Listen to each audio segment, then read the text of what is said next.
गावामध्ये कोणातरी दारूवाल्याला नेऊन निघला आणि त्या पैशाने दारू पेलात का? अगं बाबा, माझ्या मायच्या जागी तू मेला असतास ना, तो बेत झाला असता. तुझा निर्णय कळव मला, येतो मी.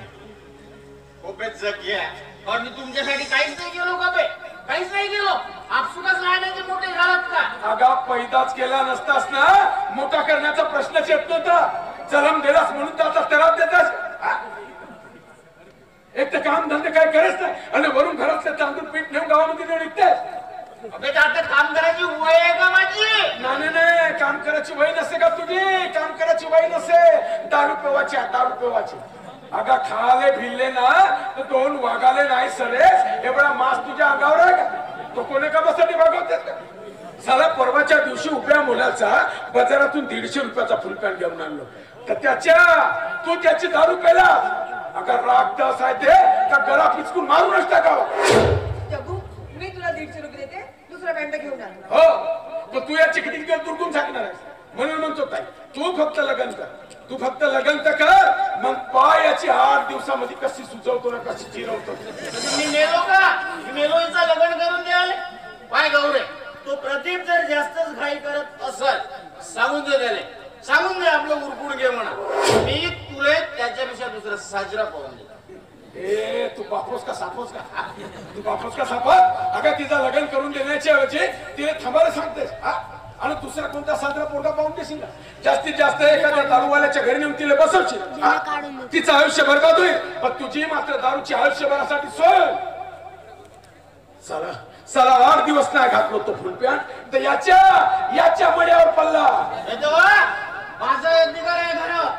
पेलो पॅन्ट विकून दारू पेलो, का करणार आहे बाबा?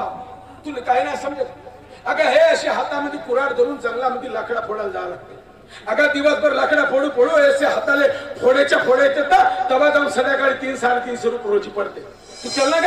तू चलना उद्यापासून माझ्या बरोबर कुऱ्हाड धरून जंगलामध्ये, मग समजते ना तुला 10 लाखाचा भाव. पुन्हा नाकाने ऐकलो म्हणून सांगते बेटा, सरमही नाही लागेल.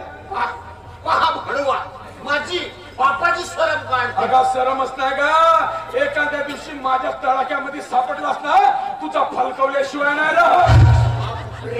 एवढी मस्ती आली का तुला? मार बर बे, मी पाहतो. मार बर मार नव्हे बाबा, अंगावर ना येवाचा पहिले सांगत बाबा, अंगावर ना येऊन पडायचा सांगत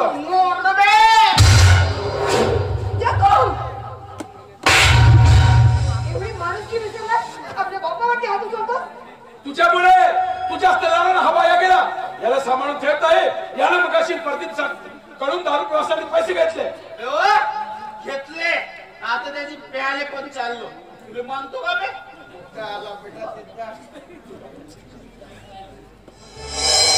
किती सहन करणार असता या घरासाठी? किती सहन करणार? तुझ्यामुळे तुझ्या कपाळामध्ये चुपचाप राहावं लागते, नाही तर याचे चमडे काढत होत. चमडे ताई आणि हा आला तुझा कलेक्टर. तू थोड्या वेळ बाहेर जा बरं. जातो ना, पण या तुझ्या कलेक्टरले उद्यापासून माझ्या संघ कुऱ्हाड धरून जंगलात चल म्हणा, लाकडा फोडाले. आला बेटा मोठा कलेक्टर. बेटा कसा पाहते, साई समाजाचं खाले पाहिजे.